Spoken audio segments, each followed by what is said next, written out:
त्रिवेदी जी। अमन जी, पहले तो मैं आशुतोष जी की बात ही नहीं समझ पा रहा हूं। ये कह रहे हैं कि इकोनॉमिक फेलियर के लिए रिजाइन करेंगे। अरे भाई, अभी तो ब्रिटेन को पीछे छोड़ के 5th लार्जेस्ट इकोनॉमी बने। अभी आईएमएफ ने कहा है कि दुनिया की बड़ी इकोनॉमीज में 6.4 की ही ग्रोथ रेट दी है, पर ये इंडिया फास्टेस्ट ग्रोइंग इकोनॉमी होगी। ये कौन से फेलियर की बात कर रहे हैं आप साहब? हाईएस्ट एफडीआई है, हाईएस्ट फॉरेन एक्सचेंज रिजर्व है, बेरोजगारी की दर सितंबर में सेमाई के आंकड़े के अनुसार 4 वर्षों में सबसे कम के दौर पे आ गई है। ये कौन सा चश्मा चढ़ा के फेलियर नजर आ रहा है, मुझे समझना मुश्किल। खैर, अब आता हूं इस मुद्दे पे। अमन जी, देखिए कितने दुख की बात है। 10 डाउनिंग स्ट्रीट प्राइम मिनिस्टर का रेजिडेंस है लंदन में। आज वो 10 ब्राउनिंग स्ट्रीट बनने जा रहा है। ऑन द लाइटर नोट कहूं, उसके बावजूद हम लोग आपस में लड़ रहे हैं। और कितनी अच्छी बात तारिक साहब ने कही, वो तो गुजरावाला का था। जनाब, लड़ाई तो होनी चाहिए थी इंडिया और पाकिस्तान के बीच में। वो पाकिस्तान कहना चाहिए था मेरा है मेरा है, मगर यहां कितने गए गुजरे लोग हैं जो हिंदुस्तान में आपस में लड़ रहे हैं कि अरे नहीं नहीं नहीं, हमारा है तो उसके अंदर खराबी ये है, और हमारा है तो उसको लेकर उसको मुद्दा बना के हम अपने अंदर कौन सी खराबी ढूंढ सकते हैं। इससे ज्यादा तो गई गुजरी बात नहीं हो सकती है जो हमें दिखाई पड़ रही है यहां पे। और एक बात कह दूं, आशुतोष जी के मुंह से जो निकल गया था कि वो ब्रिटेन की जनता ने नहीं चुना है, वो तो अंदरूनी पॉलिटिक्स में चुने गए हैं। ये डॉक्टर मनमोहन सिंह को भारत की जनता ने चुना था या अंदरूनी पॉलिटिक्स ने? ये पीवी नरसिम्हा राव को भारत की जनता ने चुना था या अंदरूनी राजनीति ने? ये बताइए, राजीव गांधी को इंदिरा जी की मृत्यु से उपजी राजनीति का लाभ उठाने के लिए चुना गया था भारत की जनता ने? इंदिरा गांधी को इंडिकेट सिंडिकेट की लड़ाई की अंदरूनी राजनीति ने चुना था या भारत की जनता में? जवाहरलाल नेहरू को महात्मा गांधी की कृपा ने चुना था या भारत की जनता में? भूले जाते हैं अपनी पार्टी का। भी आपके शशि थरूर बोल रहे थे ऐसा तो हो ही नहीं सकता, 5 साल उसको 7 साल में प्रधानमंत्री बना दिया गया ना, एक्सपीरियंस था। अरे भैया, राजीव गांधी 2 साल पहले राजनीति में आए थे, 1982 में सांसद बने, 84 में प्रधानमंत्री। शशि थरूर भूल जाते हैं।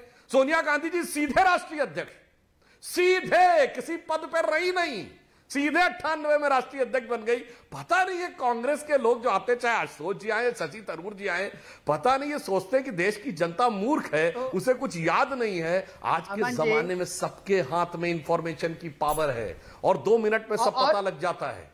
इसलिए मेरे विचार मालूम होगा भारत के इस महत्वपूर्ण परिवर्तन के दौर में, दूसरी बार मैं एक लाइन से कह देता हूं, मान्यवर सुनिए, ऑडियो ओवरलैप होगा, मान्यवर एक लाइन। देखिए, वो टेक्निकली भारतीय नहीं है, परंतु हिंदू संस्कृति दुनिया को क्या क्या दे सकती है। मैं अटल जी की अब पंक्ति कह के बात समाप्त किए देता हूं। एक मिनट आशुतोष जी, 1 मिनट ऑडियो बंद करना पड़ेगा। एक एक करके आशुतोष भाई, एक एक करके। वो आपके बीच में एक शब्द नहीं बोले हैं, एक शब्द नहीं बोले वो आपके बीच में। एक एक करके आशुतोष जी, प्लीज रिक्वेस्ट कर रहा हूं। तारिक फतेह भी, ऋषि भी, माजिद भाई आ रहा हूं। अब आप बोलिए त्रिवेदी जी, ऑडियो बंद है। एक एक करके। मैं बस अमन जी एक लाइन बस मैं कहना चाहता हूं, दीपावली की रात्रि महाकाल की रात्रि कहलाती है और महाकाल की रात्रि के समय काल चक्र की बदलती हुई गति का संकेत समझिए कि ऋषि सोनक 2nd हिंदू बने हैं जिनके हाथ में न्यूक्लियर बटन है। और हिंदू समाज दुनिया को क्या दे सकता है, अटल जी की कविता कह के बात समाप्त करता हूं। मैं अखिल विश्व का गुरु महान, देता विद्या का अमर दान, मैंने दिखलाया मुक्ति मार्ग, मैंने सिखलाया ब्रह्म ज्ञान। मेरे वेदों का ज्ञान अमर, मेरे वेदों की ज्योति प्रखर, मानव के मन का अंधकार क्या कभी सामने सका ठहर। और आगे की लाइन है, मेरे स्वर नभ में गहर गहर, सागर के जल में छहर छहर, इस कोने से उस कोने तक कर सकते जगती सौरभ में। हिंदू तन मन हिंदू जीवन, रग रग हिंदू मेरा परिचय। संपूर्ण जगत में सकारात्मक ढंग से कंस्ट्रक्टिव और उस ढंग से आगे बढ़ रहे हैं, तो आप भी आगे बढ़िए। इसमें किसी प्रकार के विघ्न संतोष का आनंद मत लीजिए। नहीं तो प्रॉब्लम यही है ना, मेरे ख्याल से प्रॉब्लम यही है कि भगवा सरकार, मतलब ब्रिटेन में भी भारत में भी, अभी एक तस्वीरें आई थी कि सऊदी के जो प्रिंस है वो भी कलावा पहन रहे थे, अभी वो भी तस्वीरें आई थी। माजिद भाई, अल्पसंख्यक अधिकारों की बात आप करते हैं हमेशा माजिद जी, तो कश्मीर में भी तो फिर हिंदू सीएम की बात होनी चाहिए फिर। मतलब आप कह रहे हैं कि यहां पर इंडिया में माइनॉरिटी पीएम, ठीक है, मुस्लिम पीएम, माइनॉरिटी पीएम, आपके हिसाब से आपने बोला ना मुस्लिम पीएम, तो कश्मीर में फिर माइनॉरिटी सीएम होना चाहिए, कश्मीर में हिंदू सीएम। जी देखिए अमन भाई, कश्मीर की मैं बात इसलिए नहीं करूंगा क्योंकि कश्मीर को भी स्टेटहुड भी वापस नहीं मिला है और माननीय गृह मंत्री जी ने कहा जब हालात ठीक होंगे तब हम कश्मीर की बात, तो जब नाउमन तेल होगा तब राधा नाचेगी, तब की बात तब देखेंगे। लेकिन आज मैं एक चीज कहना चाहता हूं। अरे तो भाई ये क्या बात हुई? अभी माइनॉरिटी राइट्स पर इतनी हिपोक्रेसी, माइनॉरिटी राइट्स के आप बहुत बड़े झंडा बरदार हैं ना माजिद भाई। मुद्दे पे आ रहा हूं। देखिए आज का जो अल्पसंख्यक अधिकार मैं विषय पर आ रहा हूं, आप बहुत बड़े झंडा बरदार हैं। अभी आपने बोला कि मैं माइनॉरिटी राइट्स के लिए खड़ा होता हूं, देश में माइनॉरिटी को सर्वोच्च पद मिलना चाहिए। मैं तो कहता हूं बीजेपी वाले अड़ंगा लड़ा रहे हैं। कश्मीर में माइनॉरिटी हिंदू, तो कश्मीर में हिंदू सीएम। देखिए अमन भाई, कश्मीर भी भारत का हिस्सा। और मैं सुधांशु त्रिवेदी जी को एक बात कहना चाहता हूं। सुधांशु भाई, एक दफा आपकी जबान से नहीं निकला कि हो जाए इंशाल्लाह मुसलमान प्रधानमंत्री बने। एक दफा आप मुसलमान शब्द अपनी जबान पे ना ला पाए। आपकी जुबान से एक बार निकला कश्मीर में हिंदू सीएम, उन्होंने मना किया क्या हो जाए भाई, जिसको बनाना है हो जाए। कौन मना कर रहा है? आप बोलिए ना कश्मीर में हिंदू सीएम। तो ये नहीं ये बोल दें, कश्मीर में हिंदू सीएम, ये बोल दें ऊपर वाला करे। मैंने सवाल आपसे पता है क्यों पूछा है माजिद भाई? बोल के दिखा दें। माजिद भाई, सवाल मैंने इसलिए पूछा, हिंदू बहुल राज्यों में उदाहरण के तौर पर बिहार में अब्दुल गफूर, राजस्थान में बरकतुल्ला खान और महाराष्ट्र में AR अंतुले सीएम बन सकते हैं। हिंदू बहुल राज्य में मुस्लिम सीएम हो सकते हैं, लेकिन मुस्लिम बहुल राज्य में क्या हिंदू सीएम हो सकता है? कर्नाटक की सरकार में माइनॉरिटी राइट्स जो है, कर्नाटक की सरकार में हिपोक्रेसी है। मध्य प्रदेश की सरकार में एक मुसलमान नहीं है जी। अरे हिपोक्रेसी तो है ना। कर्नाटक की सरकार में 30 मंत्री एक मुसलमान नहीं है। हमारे मध्य प्रदेश की सरकार में 30 मंत्री एक मुसलमान नहीं है। और यूपी जैसे बड़े राज्य में केवल एक मुसलमान मंत्री। लेकिन तारिक फतेह माइनॉरिटी मतलब सिर्फ मुसलमान, यहाँ तो माइनॉरिटी में जो मेजॉरिटी है वो इतनी है, वो माइनॉरिटी कहलानी भी चाहिए। इसमें भी अलग डिबेट है। ये 18-20% में माइनॉरिटी भी है या नहीं है भाई? माइनॉरिटी तो सिख है, पारसी है, यहूदी है। बात नहीं है।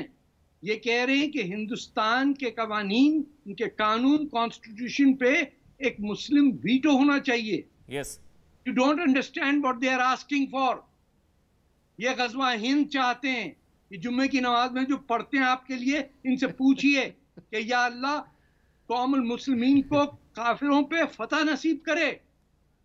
आप फंडिंग दे देते हैं फिर उसी मौलवी को। अरे साहब, आप किस धर्म से हैं? अरे मैं मुसलमान हूँ, बता दीजिए। मैं मुसलमान हूँ और मुझे हिंदुओं ने पनाह। मुसलमानों को ही बदनाम करने आ जाते हैं मंचों पे। इस्लाम को बदनाम करने आते हैं, मुसलमानों को बदनाम करने आते हैं। आप मुगलों के खिलाफ, कभी मुसलमान के खिलाफ, कभी हिंदुस्तानी मुसलमान के खिलाफ लगाते हैं, सर तन से जुदा। क्या करने आते हैं इस मंच? अरे आप कहते हैं औरतों को बुर्के में बांधो, मैं नहीं कहता। आप कहते हैं। अरे हम हिजाब की बात करते हैं, बुर्के की नहीं कहते। हम और क्या हैं, महिलाएं हिजाब में रहें, दुश्मन औकात में रहेंगे। और क्या कहें? क्या टाई सूट पहन के बैठते हैं, टाई सूट लगा के अंग्रेजी स्टाइल में बैठे एकदम माजिद भाई है, पूरी टाई चमकती हुई टाई लगा के बैठे, साइड सूट बूट पहन के एकदम अंग्रेजी स्टाइल में। लेकिन प्रधानमंत्री चाहिए हिजाब वाली। आपत्ति है मुसलमान आप आइए ना टेंट पहनकर। आपको आपत्ति है भारत का मुसलमान? नहीं, बात वो नहीं है। ये भी आप तो खुद तो टाई सूट लगाकर एकदम शानदार अंग्रेजी स्टाइल में, प्रोग्रेसिव, लिबरल, मुस्लिम, प्रोग्रेसिव, अच्छी सोच वाले प्रोग्रेसिव। लेकिन महिला प्रधानमंत्री चाहिए हिजाब वाली। सारी चीज वहीं थोपनी है आपको। मैं इसलिए उस डिबेट में नहीं जा रहा हूं। कश्मीर में हिंदू सीएम, इसका जवाब कश्मीर में हिंदू सीएम। माजिद, कश्मीर में हिंदू सीएम। जब यहाँ स्टेटहुड मिलेगा, जब जम्मू कश्मीर के हालात ठीक होंगे, स्टेटहुड मिलेगा, तब देखेंगे इंशाल्लाह कौन बनेगा। लेकिन मुझे उम्मीद है जो पाकिस्तान ने कब्जा किया है उसका क्या? ज्यादा वोट जाएंगे मुसलमान के ही बनने पे। इस पे आपत्ति क्या भाई? खुश हो जाओ, यूनिटी एंड डाइवर्सिटी है हमारा देश। नहीं, तो फिर वही बात है ना भाई, माइनॉरिटी राइट्स की सारी थ्योरी फेल हो जाती है कश्मीर आते ही। सारी माइनॉरिटी राइट्स की थ्योरी फेल हो जाती है कश्मीर आते ही। इंडिया के माइनॉरिटी, कश्मीर के माइनॉरिटी नहीं है क्योंकि वो हिंदू है। बड़ी अजीब बात है भाई। माजिद भाई, आपने तो अपने आप को एक्सपोज कर दिया। हिपोक्रेसी भी शर्मा जाएगी। त्रिवेदी जी आप बोलिए, फिर ऋषि भाई आपका कंक्लूडिंग कमेंट होगा। मैंने आपको सुधांशु जी बस हो गया। माजिद भाई पता लग गया कितनी माइनॉरिटी की चिंता पता लग गया। Sudhanshu fact of the matter ये था कि 2014 से पहले, जो इन्होंने कहा 2014 से पहले एक मुस्लिम वीटो था इंडिया के कॉन्स्टिट्यूशन पे।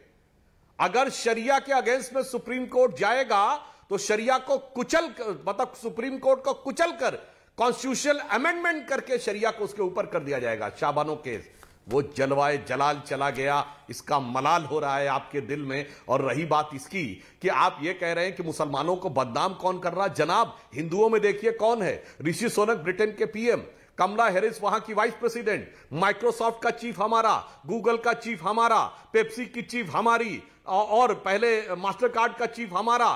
एक दौर में सिटी बैंक का चीफ हमारा रह चुका है, और मुसलमानों में लश्कर तैयबा का चीफ, जैसे मोहम्मद का चीफ और बोको हराम का चीफ, हिजबुल्लाह का चीफ। अब कह रहे कौन बदनाम कर रहा भाई, और उन चीफों का गुणगान आप करते हैं। अगर कोई ढंग का मुसलमान निकल जाए तो उसको तो सरतन से जुदा करने की बात करने लगते हैं। और ये जितने चीफ है मुस्लिम, Amar al Jawahiri, Osama bin Laden, Zakir Naik, Hafiz Saeed, Ishrat Jahan और बुरहान वानी, याकूब